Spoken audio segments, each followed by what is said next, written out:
I always knew KU as a Coke campus.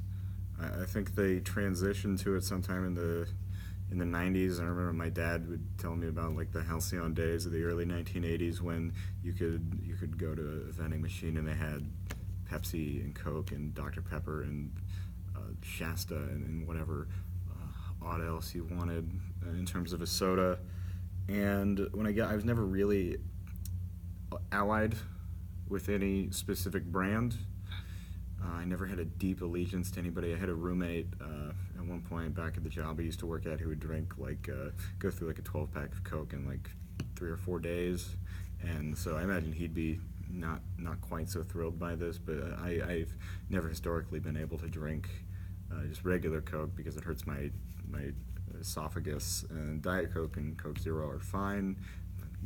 It's not going to be that big of a lifestyle change. I think not having a Coke Zero with my lunch and instead having like a Diet Mountain Dew. I am in support of that yellow Mountain Dew Kickstart. I think that's the best liquid that's been put into a bottle in the past like 5 years.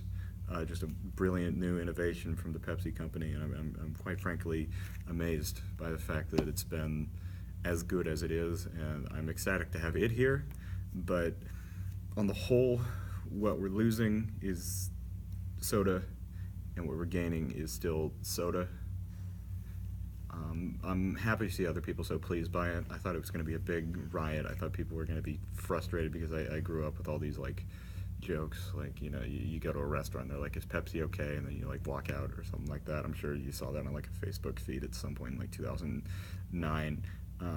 But I'm just grateful to see that there are people happy about this. It's really getting the students of the University of Kansas energized and interested in something once again. And we have to thank Mr. Pepsi, or whoever it is, the Pepsi man himself, for doing this for us, because I think he's brought a whole new light to the University of Kansas.